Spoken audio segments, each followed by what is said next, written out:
আজি অসমৰ মানুহৰ আটাইতকৈ ডাঙৰ সমস্যা কি? সেই সমস্যা হ'ল যে তেওঁলোকৰ ভূমি পট্টা নাই, মাটি পট্টা নাই। আৰু আজিৰ তাৰিখত তেওঁলোকে চৰকাৰৰ পৰা কি বিচাৰে? কি নিজৰ ভূমি সুৰক্ষিত হৈ থাকক, তাৰ বাবে মাটি পট্টা দিয়ক। আৰু এইখন চৰকাৰে কি কৰিলে?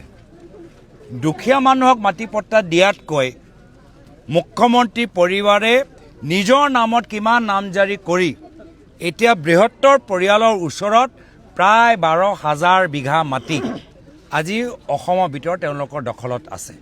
প্ৰায় 12,000 বিঘা মাটি, যি সময়ত আমাৰ বাগানৰ শ্ৰমিকসকলৰ ওচৰত মাটি পট্টা নাই, যি সময়ত আমাৰ অসমৰ বঙালী মানুহৰ ওচৰত মাটি পট্টা নাই, যি সময়ত আমাৰ অসমৰ গোৰ্খাসকলৰ ওচৰত মাটি পট্টা নাই, যিসকল আমাৰ অসমৰ আহোম, চুতীয়া, আমাৰ কোচ ৰাজবংশীৰ ওচৰত মাটি পট্টা নাই, সেই সময়ত দুখীয়া মাটি পট্টা প্ৰদান কৰাতকৈ মুখ্যমন্ত্ৰী হিমন্ত বিশ্ব শৰ্মা ডাঙৰীয়া নিজৰ পৰিবাৰ, নিজৰ পুত্ৰ, নিজৰ বৃহত্তৰ পৰিয়ালৰ সদস্যৰ নামত প্ৰায় 12,000 বিঘা মাটি নিজৰ পৰিয়ালৰ বিভিন্ন সদস্যৰ নামত আনিবলৈ সক্ষম হৈছে। আৰু ক'ত এই মাটি? এই তাৰ বাবে কংগ্ৰেছ দলে এটা ৱেবছাইট মুকলি কৰিলে, হু ইজ HBS, কোন হয় হিমন্ত বিশ্ব শৰ্মা, আৰু ক'ত তেওঁলোকৰ পৰিয়ালৰ নামত মাটি আছে।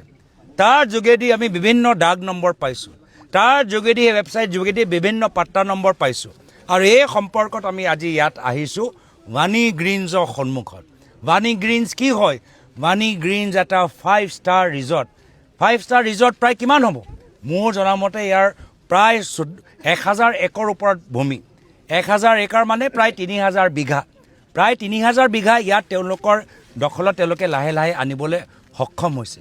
এনেকুৱা এটা অৱস্থা, যি সময়ত আমাৰ চাহ উদ্যোগ নাই, যি সময়ত আমাৰ চাহ বাগানবোৰ বন্ধ হৈ গ'ল, যি সময়ত আমাৰ মানুহসকলে আজি নিজৰ সুৰক্ষা পোৱা নাই, সেই সময়ত মুখ্যমন্ত্ৰী নিজৰ পৰিবাৰৰ নামত 5 ষ্টাৰ ৰিজৰ্ট খুলিছে, য'ত এক ৰাতি ইয়াত থাকিবলৈ 30,000 টকা, 40,000 টকা।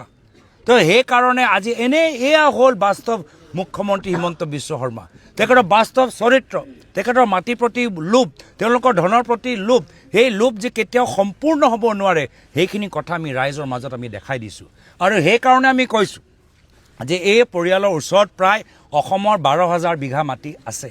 40,000 বিঘা মাটিটো আদানী আম্বানীক, তেওঁলোকে জনজাতিসকলৰ মাটিটো আদানী আম্বানীক প্ৰায় 40,000 মাটি ইতিমধ্যে সমঝাই দিছে। তো যদি নিজৰ মাটি বচাব লাগে, তেতিয়া আমি হিমন্ত বিশ্ব শৰ্মা চৰকাৰক অসমৰ পৰা খেদিব লাগিব, আৰু যাৰ ফলত আজি ইয়াৰ অঞ্চলৰ ৰাইজবোৰো একত্ৰিত হৈছে।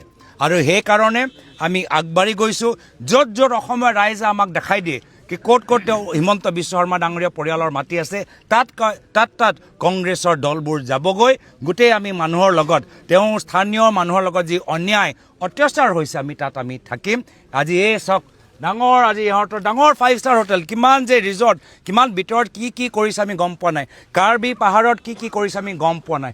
এনেকুৱা মুখ্যমন্ত্ৰীয়ে এনেকুৱা অসমৰ ইতিহাসত দেখা পাইছেনে? এনেকুৱা এজন মুখ্যমন্ত্ৰী পৰিবাৰৰ ইতিহাস বা উদাহৰণ আগতে দেখা পাইছেনে?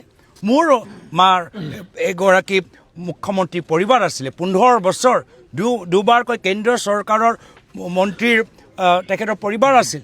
কিন্তু কেতিয়াও আমাৰ ঘৰত এনেধৰণৰ চৰ্চা হোৱা নাছিল যে ক'ত আমি 100 বিঘা ল'ব পাৰোঁ, ক'ত আমি 600 বিঘা ল'ব পাৰোঁ, ক'ত আমি 1,000 বিঘা ল'ব পাৰোঁ, ক'ত আমি 5 ষ্টাৰ স্কুল খুলিব পাৰোঁ, ক'ত আমি সত্ৰ ভূমি আমি দখল কৰিব পাৰোঁ, ক'ত আমি 5 ষ্টাৰ ৰিজৰ্ট খুলিব পাৰোঁ, ক'ত চেনেল খুলিব পাৰোঁ। এনেকুৱা এটা পৰিস্থিতি আমাৰ পৰিয়ালৰ মাজত নাছিল, বা এইটো কংগ্ৰেছৰ আদৰ্শ নহয়।